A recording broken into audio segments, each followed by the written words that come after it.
This call is now being recorded. कल हम लोगों की बात होनी थी मिथुन लग्न के लिए कि हम लोग मेष लग्न के द्वादश भाव तक सूर्य क्रमशः सूर्य चंद्र मंगल बुध बृहस्पति शुक्र शनि और राहु केतु पढ़ लिए। अब हम पढ़ेंगे मिथुन लग्न। मिथुन लग्न बोला जाए तो ये द्विस्वभाव लग्न होती है, दो स्वभाव उनके होते हैं। वैसे जातक हर चीज में माहिर, बुध की राशि है द्विस्वभाव। अगर बात किया जाए इस राशि के तत्व की तो जैसे कि हमने बताया था अपवज, यह जो है वायु तत्व की राशि है। आप लोगों को उस दिन मैं तत्व बता रहा था राशियों का, शायद सब जानते होंगे। जो नहीं जानते तो 2 मिनट में हम इस पे चर्चा कर लेते हैं। तो मिथुन राशि के लोग मिथुन राशि के लोग हर चीज में माहिर है। ऐसे जातक धार्मिक होते हैं। इनके अंदर धार्मिक प्रवृत्ति ज्यादा होती है। ऐसे जातक बहुत ही धार्मिक होते हैं, अति धार्मिक होते हैं ये। और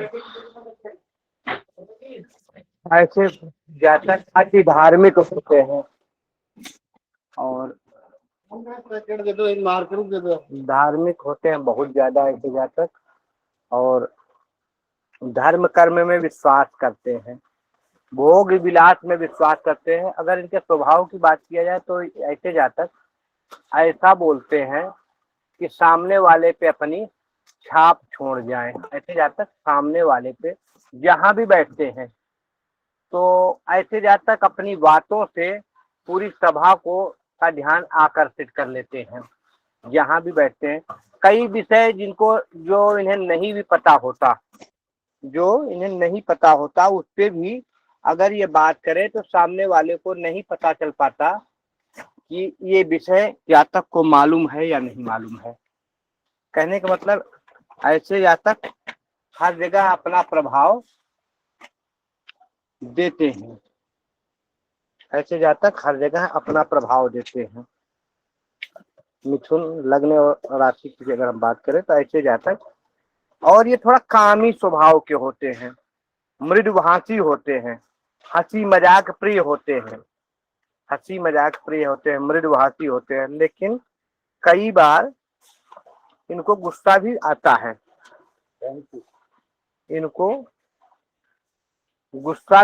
है, और कई बार ये बड़े नम्र स्वभाव के होते हैं। जहाँ परिस्थिति के हिसाब से काम ले लेना, परिस्थिति के हिसाब से काम निकाल लेना इनकी सबसे बड़ी खूबी होती है। क्योंकि बुध मिथुन की राशि के स्वामी जो है, मिथुन राशि के स्वामी होते हैं बुध। ऐसा जातक ज्ञान वाला, वाणी में प्रवीण, लेकिन ये अति भोगी प्रवृत्ति के होते हैं, अति भोगी कामुक स्वभाव के भी होते हैं। भोग पे ये छत्र राज करना चाहते हैं। ऐसा इनके अंदर मैथुनी प्रवृत्ति होती है। इनकी चाहत जो है मैथुनी प्रवृत्ति की होती है। अगर राज की बात करें मिथुन राशि, जैसा कि हमने पढ़ा है कि राशियां जो है तत्व में बात किया जाए तो अग्नि, पृथ्वी, वायु, जल स्वभाव की होती हैं। तो ये क्या वायु स्वभाव के होते हैं। वायु माने हवा। तो हवा की अंदेशा जिस प्रकार जिधर हवा चले, हवा का स्वभाव क्या होता है? अगर सुगंधित वातावरण है, फूल का है तो फूल के हवा को लेके चलती है। कहीं गंदगी जगह गई है तो गंदे हवा को भी लेके चलती थी। इनका स्वभाव ये जिस प्रकार के साथ में होते हैं, जिस प्रकार के लोगों के साथ में होते हैं उस प्रकार के गुण को ये ग्रहण कर लेते हैं। मिथुन राशि के सबसे बड़ी विशेषता यही है। अगर इनको किसी नाटक प्रसन्न वाली पार्टी के साथ है तो नाटक प्रसन्न में, हास्य कलाकारों के साथ है तो हास्य कलाकार में, अगर ये किसी पंडित के साथ है तो पंडित में, किसी योद्धा के साथ में है तो योद्धा का स्वरूप धारण कर लेते हैं। इनकी सबसे बड़ी विशेषता है। आज हम अच्छा, अगर क्रम की बात किया जाए मिथुन लग्न की तो यह 3 नंबर की लग्न होती है, 3 नंबर की लग्न होती है। और इस लग्न में पहला ग्रह कौन? सूर्य। सूर्य को हम पढ़ेंगे, मिथुन लग्न में सूर्य को पढ़ेंगे। ठीक है, बात करते हैं कि जो हमने बात किया था कि स्वभाव क्या होता है राशियों का, तत्व क्या होता है। तो कल कुछ लोगों ने बोला था कि हमें तत्व नहीं पता है, राशियों का तत्व नहीं पता है, राशियों का स्वभाव नहीं पता है। तो हम जानना चाहते हैं किनको किनको तत्व और स्वभाव नहीं पता है। वो हैंड शेक करेंगे, फिर हम तत्व, चलिए सिर्फ एक आदमी को तत्व बात अभी बताते हैं आपको। देखो, राशियों के स्वभाव 3 होते हैं। पहला स्वभाव चर स्वभाव, दूसरा स्थिर स्वभाव, तीसरा स्वभाव जो है द्विस्वभाव। मैं वीडियो ऑन करके आप लोगों को दिखाना चाहता हूँ।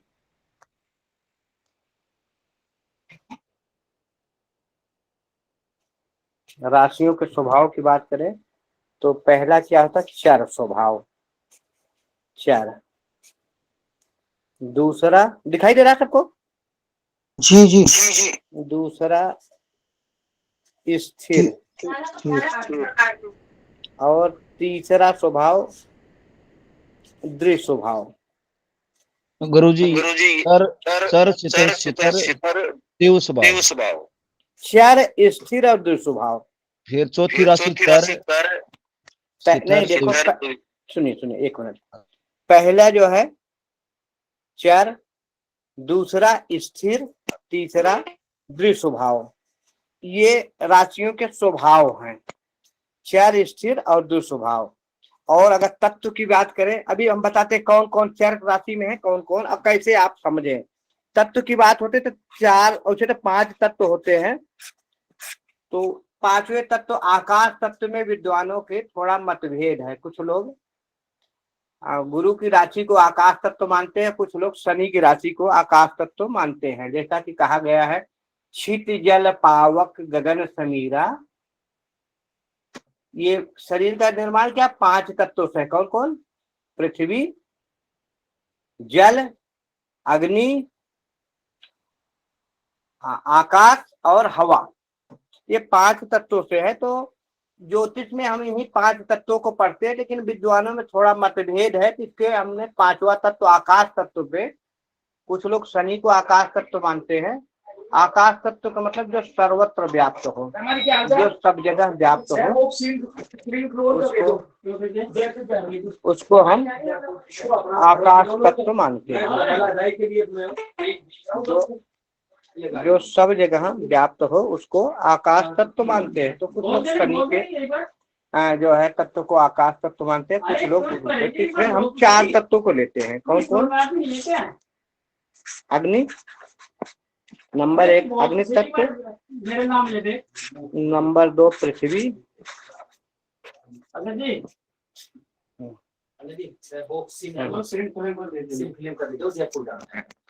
कितने बाक्स? तो नंबर 2 पृथ्वी तत्व, और नंबर 3 वायु तत्व, नंबर 4 जल तत्व। इसको हम कहते हैं अपव्य। आ से अग्नि तत्व, आ से अग्नि तत्व, पा से पृथ्वी तत्व, वा से वायु तत्व, और जा से जल तत्व। तो इसको हम चार्ट में, इसको सीखने के लिए अपवज के नाम से जानते हैं। अपवज अग्नि तत्व, जल तत्व। अब मानते हैं, अभी हम आपको, क्योंकि अभी मैं लिख के भी बताता हूँ। अग्नि तत्व, पहली राशि कौन है? मेष राशि। मेष राशि, इनके स्वामी जो है मंगल होते, या अग्नि तत्व। दूसरी राशि वृषभ राशि कहलाती है। पृथ्वी तत्व। माइक बंद कर लीजिए संतोष जी, बीच में मत बोले। दूसरी राशि होती है वृषभ राशि, और वृषभ राशि जो है पृथ्वी तत्व। दूसरी राशि कौन होती है? वृषभ राशि। वह जो है कौन तत्व हुआ? पृथ्वी तत्व। ठीक है। तीसरी राशि कौन होती है? मिथुन। एक बार आप लोग देखेंगे, दिखाई दे रहा है? अग्नि, अग्नि, अग्नि, पृथ्वी, अग्नि, पृथ्वी। दिखाई आप लोगों को सही से दिखे कि मैं इतनी ड्यूटी पे हूँ ना, थोड़ा सा दिक्कत होती है, लेकिन मैं कोशिश करता हूँ सबको दिखाए। 6 बात ले लो बेटा। अग्नि तत्व, पृथ्वी तत्व और वायु तत्व, वायु तत्व और जल तत्व, जल तत्व, ये तत्व हो गए। तो इसी को अपवज, अपवज। अब मान लो एक नंबर कौन होती है? मेष राशि। मेष राशि कौन हो गई? अग्नि तत्व। 2 नंबर कौन राशि होती है? वृषभ। वृषभ हो गई पृथ्वी तत्व। 3 नंबर मिथुन। मिथुन कौन सी हो गई? वायु तत्व। और 4 नंबर कर्क। कर्क कौन हो गई? जल तत्व। सबको समझ में आ रहा है? देखो, अब 5 नंबर कौन होती है? अग्नि तत्व। 6 नंबर कौन होती है? पृथ्वी तत्व। ये सिंह हो गए, कन्या। 7 नंबर तुला कौन हो गई? वायु तत्व। और 8 नंबर कौन? वृश्चिक, ये जल तत्व। वृश्चिक माने बिच्छू। ठीक है। अब उसके बाद 9 नंबर कौन? धनु। धनु क्या हो गई? अग्नि तत्व। देखो, अग्नि तत्व। और 10 नंबर पृथ्वी तत्व। 11 नंबर वायु तत्व। और 12 नंबर ये जल तत्व। अब हमने देखा कि 1 नंबर, 5 नंबर और 9 नंबर ये कौन सी हो गई? अग्नि तत्व। पृथ्वी तत्व कौन हुआ? 2 नंबर, 6 नंबर, 10 नंबर। 3, 7 और 11 ये वायु तत्व। और जल तत्व कौन? 4, 8 और 12। हमारे ख्याल से सबके समझ में आ गया होगा। संतोष जी कुछ बोलना चाहते थे, एक्चुअली मैं जहां था उधर आवाज नहीं आ रही थी, मैं चल रहा था, तो इसलिए मैंने रोका था। अब आप बोले। जी कुछ नहीं करते हो, चले।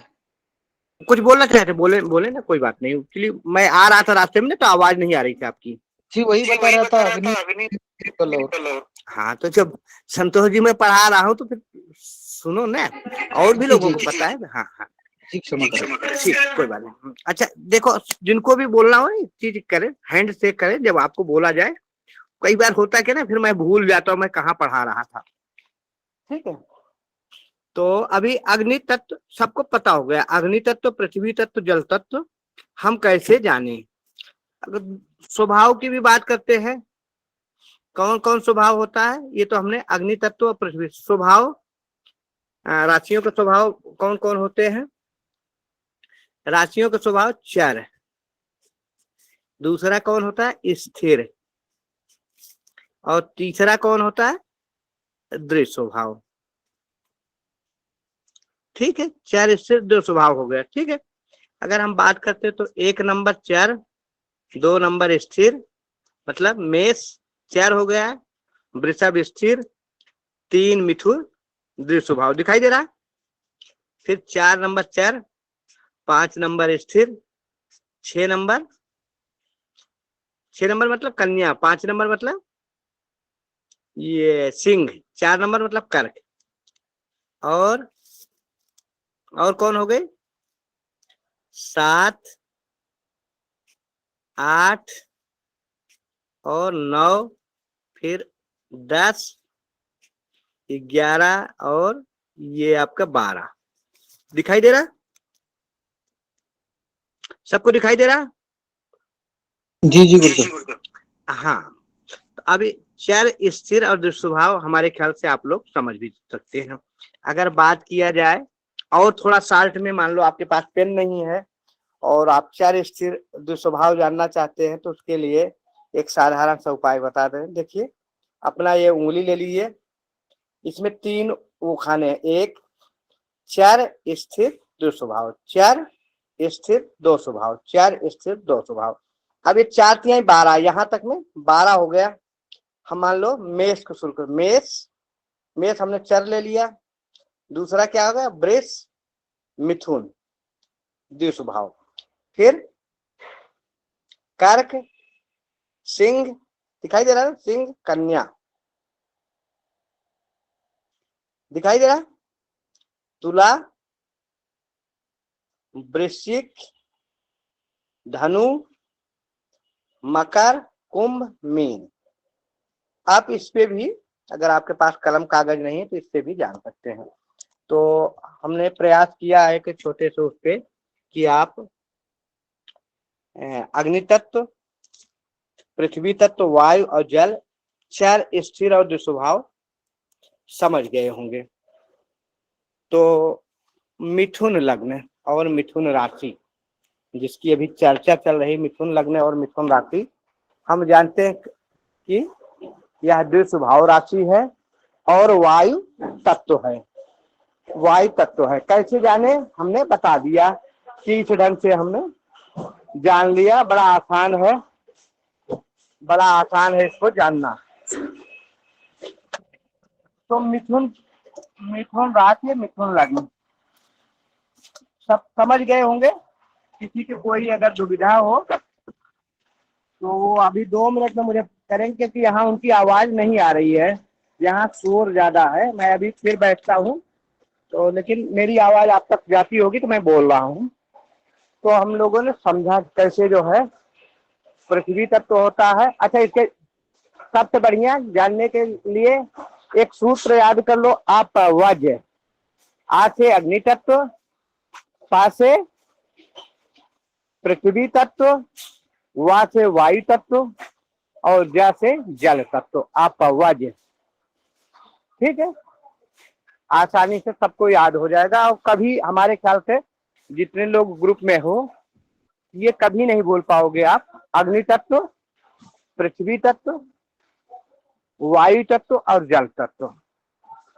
ये हमेशा के लिए संभवतः याद हो गई। बहुत सारे आप लोग इसमें तो ज्योतिषी है, हमारे ग्रुप में बहुत सारे ज्योतिषी लोग हैं जो कि सब कुछ जानते हैं, लेकिन जो नहीं जानते उनके लिए एक जो है समझाने का प्रयास था। असंभवतः आप लोग समझ गए होंगे। चलते हैं। तो इसी, किसी को ऐसा है कि जिनको अग्नि तत्व, पृथ्वी तत्व और जल तत्व नहीं समझ में आया हो? आगे हैं गुरुजी। चले फिर से एक बात और देखें। अब एक बात दिशा के बारे में और बता दो, कौन सी राशि की कौन सी दिशा होती है?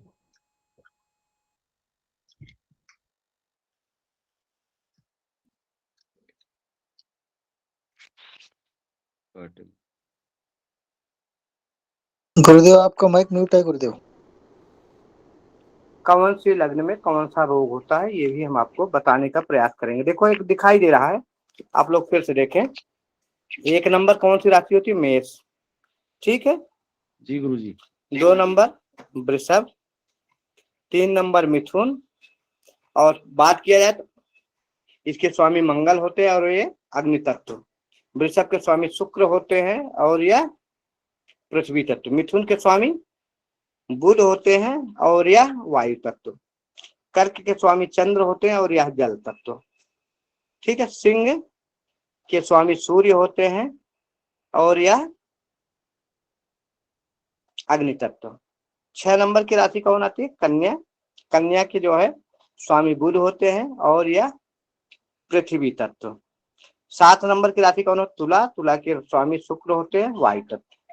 8 नंबर वृश्चिक होते हैं और वृश्चिक के स्वामी मंगल और यह जल तत्व।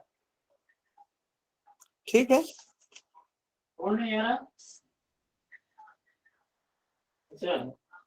9 नंबर धनु। धनु स्वामी गुरु और अग्नि तत्व। 10 नंबर मकर स्वामी शनि और पृथ्वी तत्व। 11 नंबर कुंभ स्वामी शनि और वायु तत्व। 12 नंबर मीन गुरु और स्वामी जल तत्व। अब हमने इसको पढ़ लिया। आज हमें पढ़ना क्या है? मिथुन लग्न। और पहला ग्रह कौन सा? पहला ग्रह सूर्य। पहला ग्रह सूर्य हम पढ़ेंगे। सबको दिखाई दे रही कुंडली?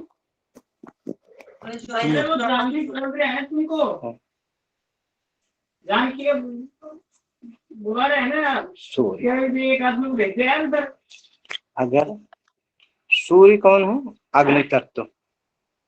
सूर्य में अग्नि होती है। अरे मैं बताऊं वो 19.5 सूर्य ग्राम अग्नि के तत्व चीज है ना, 4 चीज बता रहे हैं और ये राशि उनको बॉक्सों में कन्वर्ट करना है अपन को। मिथुन। मिथुन राशि नहीं वो दिन में पहले आगे बात होगी थी, दृढ़ स्वभाव और वायु तत्व। बोला कर वायु तो तत्व ये रात में कर देंगे। ठीक है। वायु तत्व समझ गए आप लोग? क्या कर रहे तुम? वायु तत्व एक पेज की गाड़ी खाली उतर रहे हो। अब इसमें जो है ये वायु तत्व की जो है राशि है, दृढ़ स्वभाव है। और ये चीनी की इसमें सूर्य आ जाए तो सूर्य और बुध की समभावस्थ होते मित्रता होती है। एक गाड़ी और आई है अभी त्रिभुवन की। अब यहाँ वायु तत्व में अग्नि आ जाए तो वायु करती क्या? हवा करती क्या? अग्नि को बढ़ा देता है। हवा अग्नि को बढ़ा देता है। नहीं मतलब वो हवा अग्नि को बढ़ा देता है। ऐसे में सूर्य क्या है? क्रोध, अहंकार, मान सम्मान मर्यादा। वो समझा नहीं केजों में मना कर रहे हैं। अब सूर्य इस राशि में होंगे तो यहाँ पे अंश बल सूर्य के देखना जरूरी है। ऐसा जातक क्रोध वाला स्वभाव वाला, हमेशा अपना प्रभुत्व जमाने वाला, अपना प्रभुत्व जमाने वाला, अपनी प्रशंसा सुनने वाला, अपनी प्रशंसा सुनने वाला, अत्यंत क्रोध वाला और अत्यंत क्रोध वाले के साथ साथ लीडरशिप की क्वालिटी रखने वाला, लीडरशिप की क्वालिटी। सूर्य अगर पीड़ित हुए, पीड़ित कब होंगे? अगर शनि यहाँ 7 होते हैं तो युति में आ जाएंगे, तब कोई दिक्कत नहीं कि कहीं शनि यहाँ हो गए या कहीं से शनि की दृष्टि पड़ गई। शनि की दृष्टि कहाँ पड़ती है? यहाँ शनि होते थे 1 2 नहीं, यहाँ शनि होते 1 2 तीसरी दृष्टि, यहाँ से 7वीं दृष्टि, यहाँ से 10वीं दृष्टि, 1 2 3 4 5 6 7 8 9 10, 10वीं दृष्टि।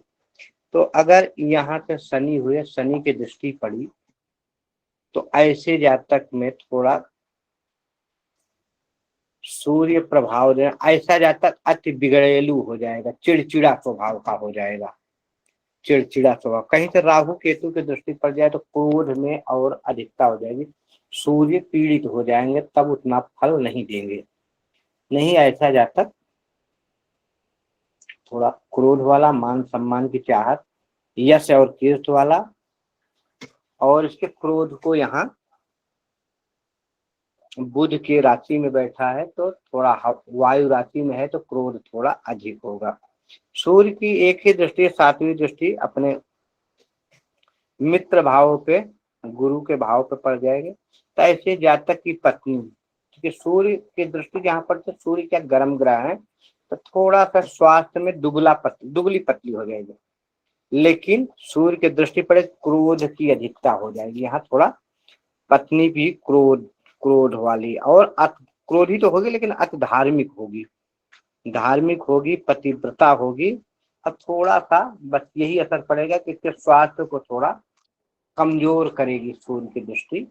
कई बार क्रोध से, ऐसे जातक के क्रोध से थोड़ा परेशान रहेगी, ऐसी स्थिति आ जाए। कहीं तो यहीं पे मंगल आ गए और दोनों अग्नि तत्व के ये भी क्रोधी, तो ऐसे में पत्नी थोड़ा चिड़चिड़ा स्वभाव की हो जाएगी। राहु केतु आ गए तो यहाँ थोड़ा अनबल हो जाएगी, और किसी विच्छेदात्मक ग्रह की दृष्टि पड़ गई तो पत्नी से विच्छेद हो जाएगा। नहीं तो थोड़ा पत्नी से क्रोध इत्यादि की, क्रोध तो होगा ही, क्योंकि राहु केतु हो गए तो यहाँ सूर्य पीड़ित हो जाएंगे, शनि की दृष्टि पड़ गई, तो ऐसे में जो है पत्नी से कई बार मतभेद या वो हो जाता है। सूर्य ज्यादा अंश पे है तो कई बार ऐसे जातक के सर का बाल, क्योंकि सूर्य का असर होता है तो सर के बाल क्या बोलते हैं उसको, गंजे, थोड़ा सा सर के बीच में बाल उड़ जाते हैं। और किसी की स्थिति हुई तो कई बार आंखों में चश्मे इत्यादि भी दे देते हैं, लेकिन यहाँ कम। अगर यहाँ सूर्य होते हैं तो ऐसी दशा में आंखों की चश्मा लगने की संभावना बढ़ जाती है। ज्यादा स्थिति हो तो नेत्रों में प्रॉब्लम कई बार आ जाता है। ये चंद्रमा की राशि है, और चंद्रमा करते हैं क्या, मित्रता है। सूर्य और चंद्र में मित्रता है, सूर्य चंद्रमा में मित्रता है। लेकिन तत्व की बात किया जाए तो ये कौन सी तत्व है, जल तत्व, अग्नि तत्व और जल तत्व। अब यहाँ अग्नि थोड़ा, अब अग्नि के दुश्मन कौन होता है, जल है तो मित्र राशि में, लेकिन जब क्या कहते हैं जल, तो यहाँ थोड़ा क्रोध शांत होगी। और ऐसे में जातक, चंद्रमा अगर कहीं गलत जगह हुए राहु के, तो ऐसा जातक थोड़ा जिद्दी, दुर्वचन बोलने वाला, नहीं तो थोड़ा क्रोध वाला होगा, वचन थोड़ा कड़वी होगी। लेकिन चंद्रमा मित्र राशि में है, ऐसा जातक धन की चाहत रखेगा। आंखों में थोड़ा दिक्कत हो सकती है, वाणी कठोर हो सकती है, बाकी कोई दिक्कत नहीं। यहाँ से दृष्टि पड़ेगी, यहाँ यह शनि की राशि है, यह शनि की राशि है। और शनि है तो बाप बेटे, लेकिन जो है आपस में नहीं बनती। और ये पृथ्वी तत्व की राशि है, मकर राशि कैसे, पृथ्वी तत्व की राशि है। हमने कैसे जाना पृथ्वी तत्व के, वही अपवज से। एक नंबर अग्नि, दूसरा पृथ्वी, तीसरा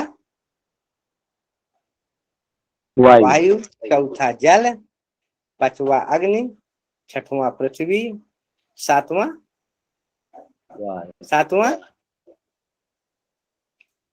बोले वायु तत्व,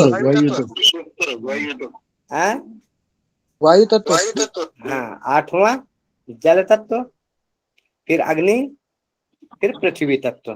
ठीक है, ये तो हम समझाने के लिए बताया, लेकिन अगर आप निरंतर अभ्यास करते रहेंगे तो आपको पता हो जाए कौन वायु तत्व है, कौन अग्नि तत्व है।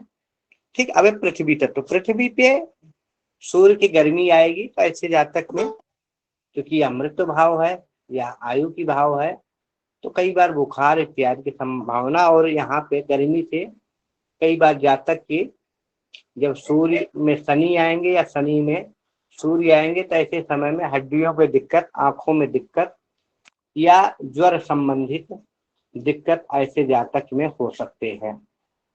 ठीक है, अब ये शनि की राशि है तो यहाँ पैरों में दिक्कत होगी, और उसको जो हो जाके हड्डियों में दिक्कत यहाँ सूर्य देते ही हैं। तो ऐसी दिक्कत है जातक के, जब भी सूर्य में शनि आएंगे या शनि में सूर्य आएंगे तब तक महसूस होगी। ठीक है, सबको समझ में आ गया? हाँ संतोष जी प्रश्न करें। गुरुदेव ये जो गोचर करते हैं ग्रह, तो इनका जिस जिस भाव में गोचर होता है वह प्रभाव उस राशि में मिलता है गुरुदेव।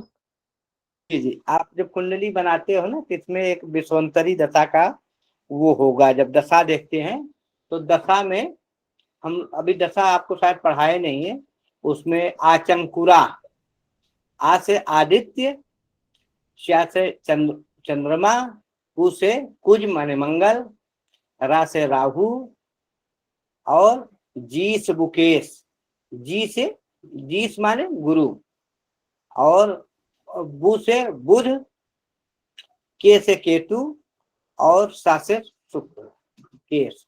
तो ये दशाएं होती हैं, इसी में क्रमवाइज इनकी अंतर दशाएं चलती हैं। जैसे सूर्य के है तो सूर्य के सूर्य के चंद्रमा, सूर्य के मंगल, सूर्य के राहु, सूर्य के गुरु, सूर्य के शनि, सूर्य के बुध, सूर्य के केतु और सूर्य के शुक्र। इस दशा में फिर सूर्य के बाद किसकी आती है? चंद्रमा की। इसी प्रकार दशा और अंतर दशा आती है। ठीक है, तो ये भी हम हाँ, तो इस ढंग से जब भी सूर्य में शनि आएंगे या शनि में सूर्य आएंगे तब जो है पैरों में दिक्कत जातक के और हड्डी संबंधी दिक्कतें, ज्वर संबंधी दिक्कतें जातक को होती है। ठीक है, और किसी का कोई प्रश्न? गुरुजी जैसे आपने लिखाया है अभी, कुरा जी से मुकेश, आ का मतलब सूर्य हुआ है यहाँ पे। हाँ देखो,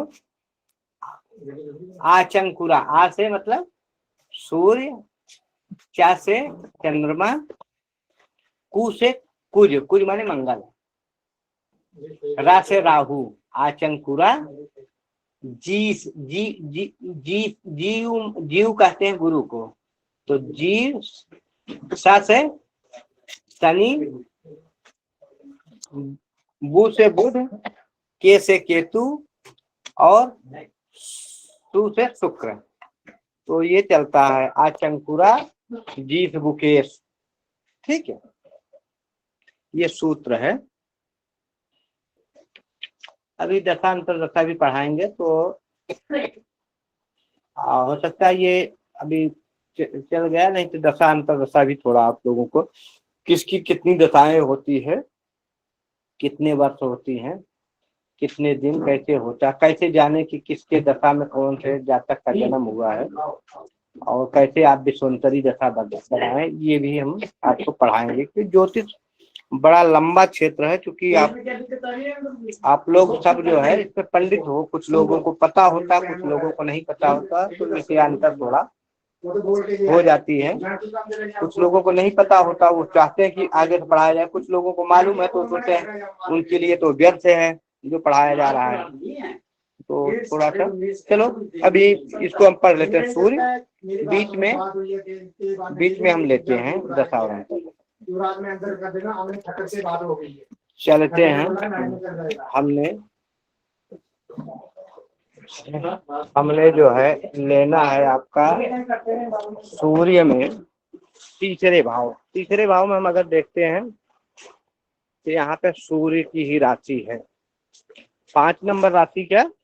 सूर्य की अग्नि तत्व है। सूर्य क्या? अग्नि तत्व का अग्नि तत्व में। अब कोई भी एक दूसरा भी नहीं पढ़ा। हेलो, बोले, पहला भाव हो गया ना, अभी दूसरा पढ़ाना है। आप सुन ही नहीं पाए, तभी तो शनि की दृष्टि आई संतोष जी। जी, अभी तो शनि की दृष्टि आई है शनि में। और वो देखो यहाँ से 7वीं दृष्टि, 1 2 3 4 5 6 7 बताया, तो यहाँ वाणी थोड़ा कठोर होगी, और क्या बताया, आंखों की दिक्कत दे सकते हैं। संतोष जी समझ में आया ना? ये चंद्रमा की राशि है, ये जल तत्व की राशि है, अग्नि तत्व वाले आ गए, मित्र राशि है, पढ़ाया तो था। उसमें ही पड़ा है, नहीं पड़ा, तो मेरे को लगा। चलो फिर से पढ़ा देते हैं, कोई बात नहीं, नहीं समझ पाए तो थोड़ा सा और पढ़ा देते हैं। अब चंद्रमा से तात्कालीन मित्रता बड़ी, अब है क्या, चंद्रमा से अगर तात्कालीन मित्रता हो जाए, कब, अगर यहाँ है चंद्रमा 3 घर इधर या 3 घर इधर है तो तात्कालीन मित्रता में होंगे, लेकिन अगर ये तात्कालीन शत्रुता में भी होंगे तो शत्रुता नहीं होंगे, क्योंकि ये नैसर्गिक मित्र हैं तो ये सम हो जाएंगे, ये सम हो जाएंगे। अब की बार पढ़ाना था आपको नैसर्गिक मित्रता वाली, लेकिन संतोष जी बोले कि नहीं मिथुन लगना शुरू कर दो, कुछ लोग शायद जानते हैं तत्कालीन मित्रता, तो ठीक है। अब यहाँ चंद्रमा करेंगे कि ये कुटुंब का भाव है, तो जातक थोड़ा क्रोधी स्वभाव का होगा, और क्रोधी होगा तो कुटुंब से थोड़ा इसके वाणी के कारण मतभेद होगा, और थोड़ा सा आंखों में दिक्कत दे सकते हैं।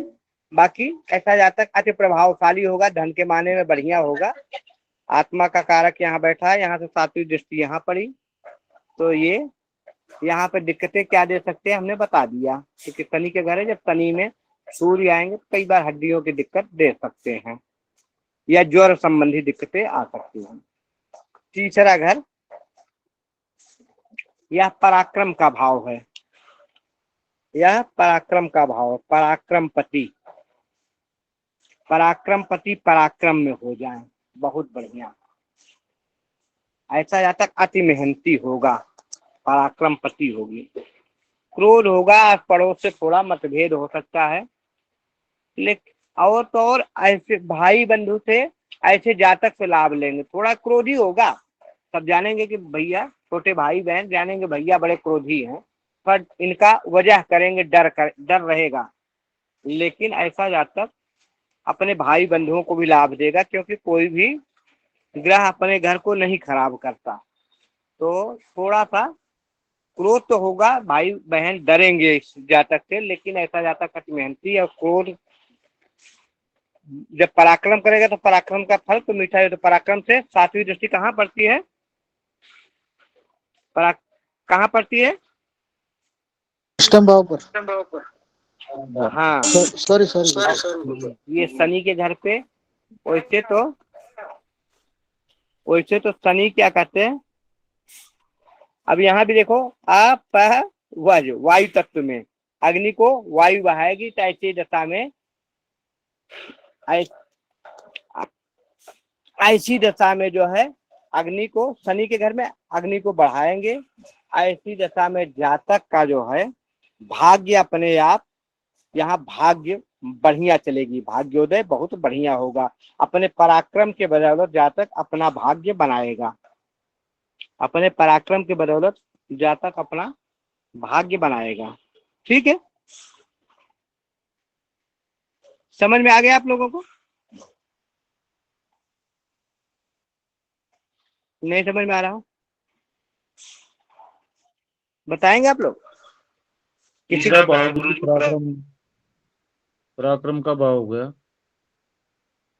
तो इसमें पराक्रम के भाव से सूर्य की पास एक ही दृष्टि है, सूर्य के पास एक दृष्टि, जहां बैठता वहां से 7वां घर देखता है, 7वां घर मतलब अगर यहाँ बैठे हैं सूर्य तो यहाँ से 1 2 3 4 5 6 7वां घर क्या, यह भाग्य भाव हुआ, और यहाँ राशि कौन बनी है, कुंभ राशि बनी है। कुंभ राशि की बात करें तो कुंभ राशि जो है वायु तत्व की राशि है, वायु तत्व की राशि है, और ये अग्नि तत्व का ग्रह, अग्नि तत्व से इनकी दृष्टि पर अग्नि और वायु का संयोग होता है, वहां अग्नि थोड़ा बढ़ती है, ऐसे में यहाँ पे भी बहुत बढ़िया, ऐसे जातक का अपना आप भाग्य बढ़ेगी, भाग्योदय अपने आप, क्योंकि ऐसा जातक पराक्रमी होगा, पराक्रम के बदौलत अपने भाग्य को यहाँ बढ़ाएगा, धार्मिक होगा, पिता से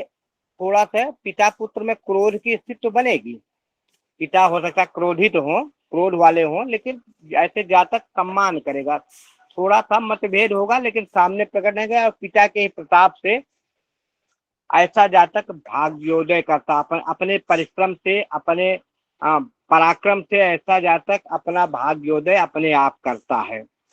ठीक है, थोड़ा सा पिता पुत्र में मतभेद हो सकता है, लेकिन लड़ाई झगड़ा नहीं होगी, मतभेद हो सकता है, वो भी रिस्पेक्ट। जैसे कि पहले के पिता होते थे, बालक उनका थोड़ा वजह करते थे, उनके सामने नहीं पढ़ते थे। पिताजी छोटी छोटी बातों पे दो बातें सुना देना, वो स्थिति बन सकती है। ठीक है, लेकिन फिर भी जातक अपना और अति धार्मिक होगा। यहाँ पे ये धर्म भाव भेद, ऐसा जातक धार्मिक होगा। ठीक है, समझ आ गया? चले प्रश्न करें, प्रश्न करें, सूर्या जी प्रश्न करें। नहीं गुरुदेव, आगे चलिए, समझ आ गया। चलते हैं। जन्म कुंडली का छठा, ये चौथा घर, यहाँ देखते हैं हम 6 नंबर की राशि बनी है, और यह पृथ्वी तत्व की राशि है। किसकी? पृथ्वी तत्व की राशि है। और इसके स्वामी कौन है? बुध। ये कन्या राशि है तो बुध। और बुध के घर में अगर क्या कहते हैं, यहाँ आ गए बुध भी इसी घर में होए, यह बुधादित्य योग बनता है, बुधादित्य योग बनता है। और यहाँ सूर्य आ गए तो यह पृथ्वी तत्व की राशि में यहाँ गर्मी करेंगे। ये घर क्या है? यहाँ से हम माता का घर करते हैं, मित्र का घर बोलते हैं, ऐसे यहाँ पे माता का घर, मित्र का घर, भूमि भवन वाहन का घर। तो ऐसे जातक में भूमि भवन वाहन तो होगा, मित्र भी होंगे, लेकिन जातक का क्रोध के कारण या यहाँ गर्मी पैदा करेंगे। माँ का स्वास्थ्य थोड़ा सा क्षीण होगा, माँ का स्वास्थ्य थोड़ा सा क्षीण होगा, माँ कमजोर होगी, मतलब गंभीर बीमारी नहीं होगी, माँ के स्वास्थ्य में थोड़ा क्षीण, माँ कमजोर होगी, बस इतना करेंगे। और यहाँ पृथ्वी पे गर्मी ये करेंगे, थोड़ा सा माँ के स्वास्थ्य में कमजोरी करेंगे। और यहीं से इस घर को देखेंगे, यहाँ गुरु का घर है, स्वराशि है, यहाँ पे जातक के गुरु भी अगर इन्हीं भावों में है तो ऐसे जातक को सरकारी सेवा में या कहीं से मंगल इत्यादि की इन ग्रहों पे इन पे संबंध बन जाता है, तो राजकीय सेवा से संबंध बनता है, भूमि भवन वाहन सुख मिलता है। लेकिन ये घर है जनता का घर, कई बार क्रोध के कारण मित्रों से, लेकिन कहीं सूर्य यहाँ पीड़ित हुए, पीड़ित कैसे हुए? बुध 6, 8, 12 में बैठ गए हैं, बुध 6, 8, 12 में बैठ गए हैं, या ग्रहण योग बन गया, राहु केतु से दृष्टि पड़ गए, शनि से दृष्टि पड़ गए। तो ऐसे जातक में भूमि भवन, ऐसे जातक के घर में हमेशा कला, हमेशा कला का वातावरण, ऐसे जातक के घर में हमेशा कला का वातावरण रहेगा। क्योंकि अग्नि तत्व का ग्रह पृथ्वी पे आ गया तो यहाँ गर्मी पैदा करेगा, राहु केतु उसको बढ़ा देंगे।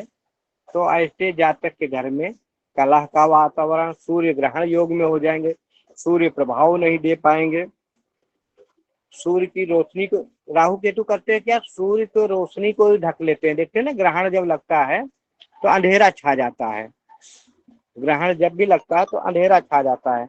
तो ऐसी स्थिति में जब सूर्य की रोशनी नहीं आएगी इस घर पे, तो घर पे जो है भूत प्रेत की छाया, जादू टोना इत्यादि की दिक्कतें, ऐसे जातक को घर खरीदने में, मकान खरीदने में, ऐसे जातक को घर खरीदने में, मकान खरीदने में, वाहन खरीदने में बड़ी दिक्कत का सामना करना पड़ता है। राहु केतु होंगे, इधर दृष्टि पड़ेगी तो कार्य क्षेत्र में भी नौकरियां कई बार छूटेगी, नौकरी में बाधा, घर पे दिक्कतें, ऐसी दिक्कत, माता का स्वास्थ्य खराब, माता के गंभीर बीमारी, ऐसी स्थिति आएगी। कब? जब सूर्य पीड़ित होंगे, कब? राहु केतु से दृष्ट हो जाए तब। नहीं तो यहाँ थोड़ा गर्मी तो जरूर इस रिश्ते में पैदा करेंगे, लेकिन भूमि भवन वाहन सुख देंगे।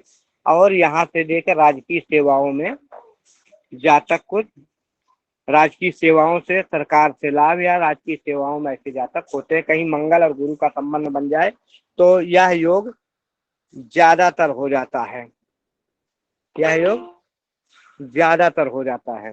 किसी का कोई प्रश्न हो चतुर्थ भाव से तो कर सकते हैं।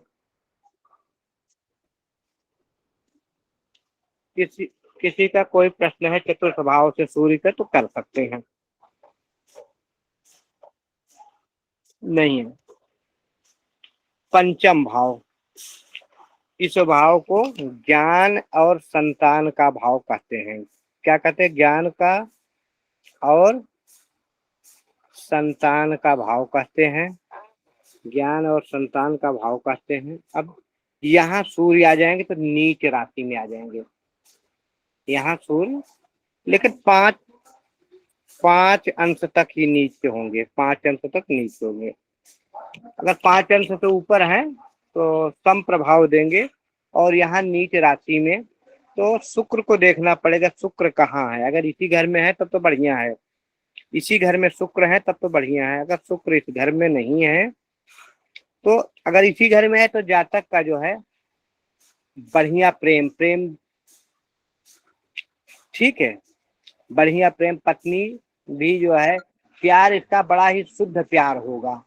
अगर यहाँ नहीं है शुक्र 6, 8, 12 में है या राहु केतु से या सूर्य पीड़ित हुए तो भी एक बार विद्या में और यहाँ जाके बच्चे में थोड़ा बच्चा जो होता, जो भी संतान होगी, पहले संतान में गर्भपात की स्थिति कर सकते हैं। लेकिन संतान होगी जातक को पहले संतान में गर्भपात की स्थिति हो सकती है। या संतान किसी प्रकार हो गया तो वह दुबला पतला रहेगा, उसके हड्डियों में दिक्कत होगी, वक्त आने पे आंखों में चश्मा लग जाएगा क्योंकि सूर्य की गर्मी है तो ये होगा। लेकिन ऐसे जातक विद्या अध्ययन क्षेत्र में बहुत बढ़िया, विद्या अध्ययन में बहुत बढ़िया। हाँ, अगर शुक्र इधर उधर हो गए, शुक्र मान लो कहीं और बैठ गए, 6, 8, 12 में बैठ गए या राहु केतु की दृष्टि पड़ गई, तब विद्या में भी विघ्न पड़ेगा। लेकिन यह जातक जानकार तो सब चीज का होगा। हो सकता है विद्या से लाभ न ले पाए लेकिन जानकार सब कुछ होगा। कब? जब राहु केतु की दृष्टि पड़ेगी तो विद्या में बाधा आएगी, पढ़ाई में बाधा आएगी। नहीं तो ऐसा जातक हर विद्या में प्रवीण होगा। और अगर इसी घर में शुक्र हो गए या कहीं से शुक्र की दृष्टि पड़ गई या तात्कालीन मित्रता में आ गई तो सोने में सुहागा। यहाँ से सूर्य की 1, 2, 3, 4, 5, 6, 7वीं दृष्टि मंगल के घर पे, अग्नि तत्व का अग्नि तत्व पर। और यहाँ सूर्य उच्च की होते, उच्च दृष्टि पड़ेगी तो भले ही नीच राशि में बैठे हैं सूर्य लेकिन आय को बहुत बढ़िया करेंगे। यहाँ पे जातक की आय बहुत बढ़िया होगी अगर 5 अंश से ऊपर है सूर्य। और शुक्र की भी स्थिति सही है, शुक्र यहाँ है। कहीं से गुरु की दृष्टि या गुरु इसी केंद्र के भाव में गुरु हो गए तो ऐसे जातक राजकीय सेवा, सरकार से लाभ प्राप्त करता है। लेकिन फिर भी क्योंकि यहाँ स्थित पहुंचती तो जातक लाभ तो हर हालत में लेगा। पराक्रम का स्वामी कहाँ बैठा है? विद्या के घर में। उसे तो नीच राशि में है लेकिन वह पराक्रम से अपने विद्या से लाभ प्राप्त करेगा। ठीक है, किसी का कोई प्रश्न है तो कर सकते हैं। आज हमने 5 भाव तक सूर्य का प्रभाव पढ़ाया। किसी का कोई प्रश्न है तो प्रश्न कर सकते हैं।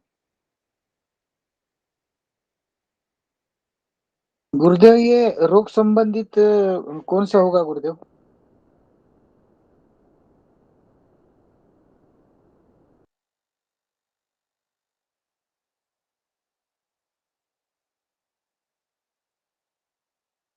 संतोष जी जी क्या बोले? फिर से बोले, हम माइक बंद करूं तब बोले क्योंकि मैं भी बोलता रहता हूँ, आप भी बोलते सुनाई नहीं देता।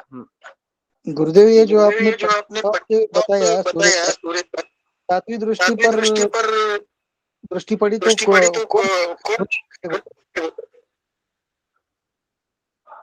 क्या हुआ? 7वीं दृष्टि मंगल के घर पर। हाँ, तो आय बढ़ाएंगे राज्य की। अब मंगल क्या है? मंगल का घर है। मंगल भी अगर इन्हीं घरों में है, केंद्र में है मंगल, ठीक है, तो अगर केंद्र में मंगल है या गुरु मंगल में है तो ऐसे जातक राजकीय सेवा में या राजकीय कार्यों से लाभ, सरकार द्वारा लाभ प्राप्त करते हैं।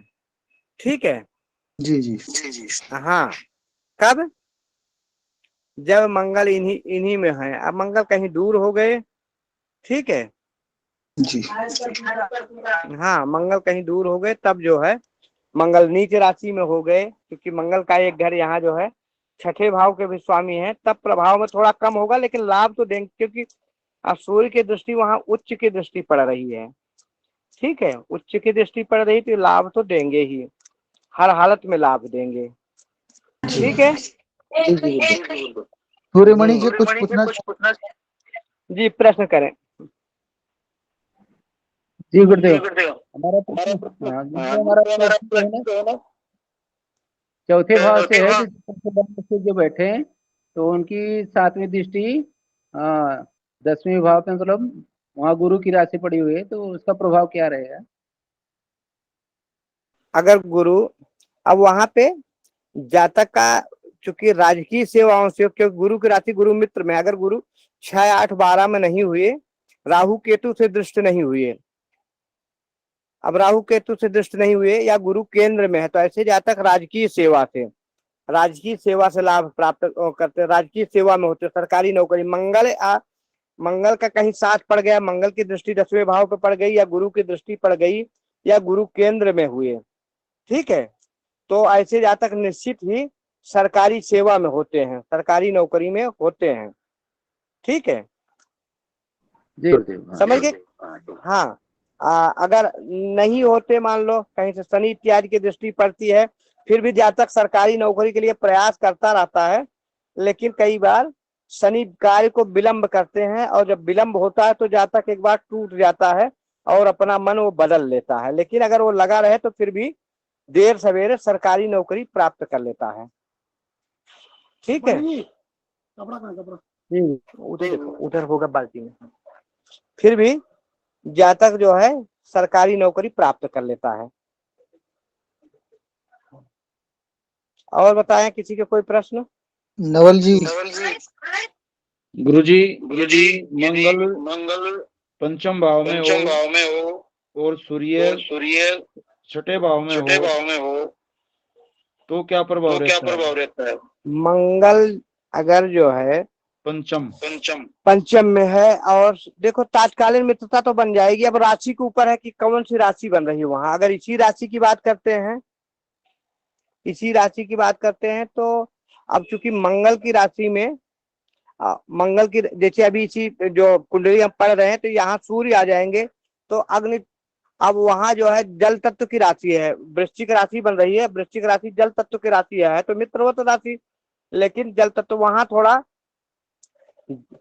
ऐसे जातक के जो जल में जैसे सर्दी गर्मी होती है ना, वो वाली स्थिति, ऐसे जातक के छाती में दिक्कत, कफ जन्य रोग, या कई बार बीपी संबंधित, या क्या बोलते हैं उसको, हृदय रोग की संभावना बढ़ जाती है।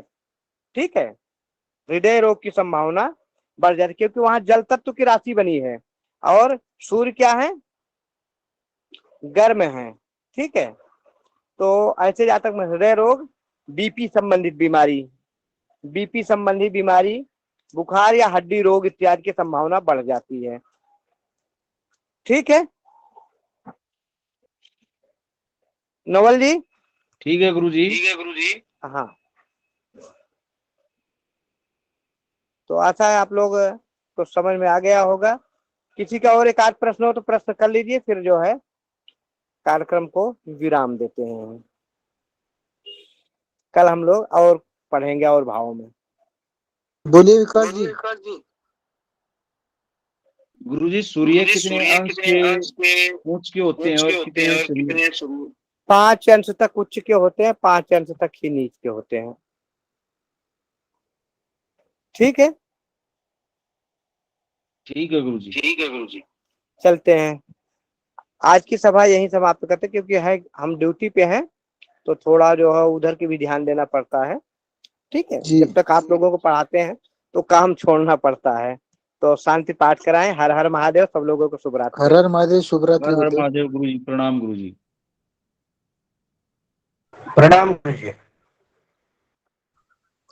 विकास, निरन्तर्भृगुं शान्तिः पृथिवी शान्तिरापः शान्तिरोषधयः शान्तिः वनस्पतयः शान्तिर्विश्वे देवाः शान्ति ब्रह्म शान्ति सर्वगुं शान्ति शान्तिरेव शान्तिः सामा शान्तिरेधि यतो यतः शमीहसे ततो नो अभयं कुरु शन्नः कुरु प्रजाभ्यो भयम्नः पशुभ्यः सुशान्तिर्भवतु सर्वार्ष शान्तिर्भवतु सर्वेभ्यो ब्राह्मणेभ्यो नमो नमः। शिवरात्रि प्रभु जी।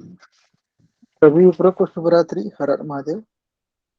महादेव हर हर महादेव। शुभ रात्रि।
न जाने अंदर न जाने देने के लिए तो सिक्योर देश हो जाता है। जहाँ पूछकर आज कितना में लगी तो पता है, इन 222 में से जहाँ पूछकर जो आग लगाई गई, ऐसे 7 मामले थे जहाँ पूछ के घर जलाते मुसलमानों के। 5/2021 में रोहिंग्या कैंप में सबसे भयानक आग लगी और उसमें 5/2021 की घटना बता रहा हूँ, उसमें कितना मौत हुई, 15 लोग मर गए थे और 50,000 लोग, 50,000 मुसलमान विस्थापित हो गए। ये हुआ बांग्लादेश। पूरी की पूरी बस्ती में जो ब्लॉक था उसे आग ने अपनी चपेट में ले लिया। इंडिया में हो जाता फिर देखते हैं। रोहिंग्या कैंप में आग कैसे लगी इसकी जांच के लिए 7 सदस्यीय कमेटी बनाई। कमेटी ने 150 कश्मीरियों से बात कर अपनी रिपोर्ट में ये बताया कि आग जानबूझकर साजिश के तहत लगाई। आग लगाने वाले आतंकी रोहिंग्या कैंप में वर्चस्व के लिए लड़ते रहते हैं, मतलब अंदर ही अंदर की लड़ाई चल रही और वो आतंकी गुट है। यहाँ कुछ लोग जो रोहिंग्या कैंप को लेकर जब जांच होती है तो हंगामा करते हैं, वहाँ रोहिंग्या जो रह रहे हैं उनके अंदर आतंकी गुट चल रहा है। 5 जगहों पर एक साथ आग लगी, जिससे पता चलता कि एक साजिश थी। आग लगने से एक दिन पहले ही कैंप में आतंकी गुटों के बीच फायरिंग की वारदात हो चुकी। जिनके पास रहने को नहीं है उनके पास चलाने के लिए गोली है। जांच में ये भी पता चला कि आतंकी गुटों ने लोगों को आग बुझाने से भी रोका। समिति ने अपनी रिपोर्ट में आगे और गहन जांच करने की सिफारिश की है ताकि आग लगाने वाले आतंकी संगठनों को पकड़ा जा सके। इस आगजनी के चश्मदीद लोगों ने मीडिया को बताया कि आगजनी से एक दिन पहले की रात को ही 2 रोहिंग्या गैंग के बीच फायरिंग हुई। हमारे यहाँ कहते बता लो रोहिंग्या, ये आपस में ही जाएंगे रोहिंग्या बांग्लादेश में तो आपस में फायरिंग कर रहे हैं।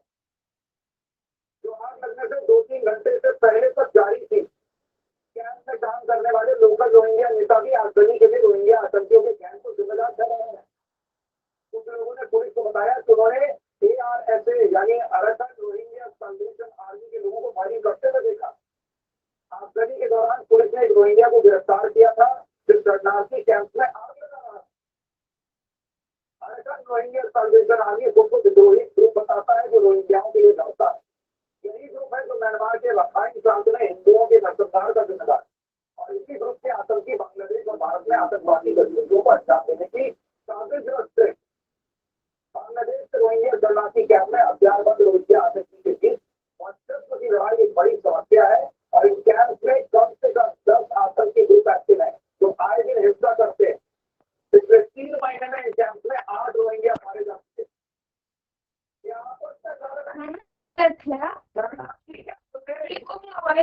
चार्जर में नहीं लगा वो वाला चार्जर में लगा वो था रोहिंग्या आतंकियों का ड्रग्स और मानव तस्करी जैसे गैरकानूनी काम करता है।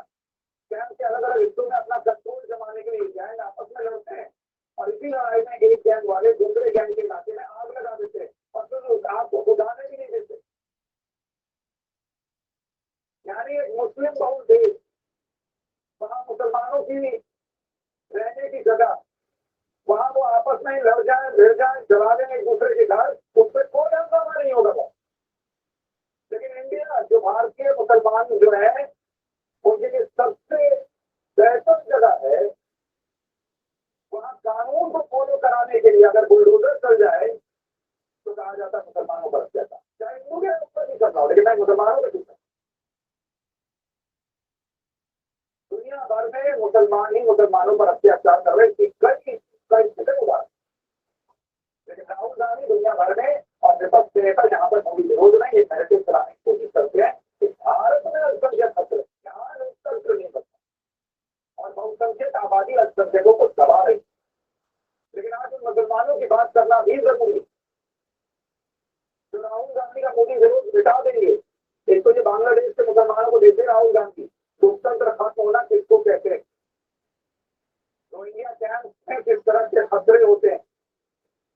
जिस सऊदी अरब की तरफ दुनिया भर के मुसलमान देखते हैं, जिस सऊदी अरब को दुनिया भर के मुसलमान मानते हैं, वहाँ रमजान के पवित्र महीने की शुरुआत से पहले कई तरह के नए नियमों का ऐलान हुआ। लेकिन कोई हंगामा नहीं हुआ। इंडिया में हो जाता तो सुनिए एक बात, इंडिया में हो जाता तो देखते थे क्या तमाशा होता। सऊदी अरब ने अपने यहाँ मंदिरों के लाउड स्पीकर की आवाज को कम करने के लिए कह दिया कि धीरे आवाज रखनी चाहिए। अजान के प्रसारण पर रोक लगा दी। इबादत के लिए आने वालों पर नजर रखना है और जो इबादत के लिए आ रहे हैं वो अपने साथ ID प्रूफ वाले डॉक्यूमेंट लेकर आएंगे। इंडिया में कोई मस्जिद में ID प्रूफ मांग लेगा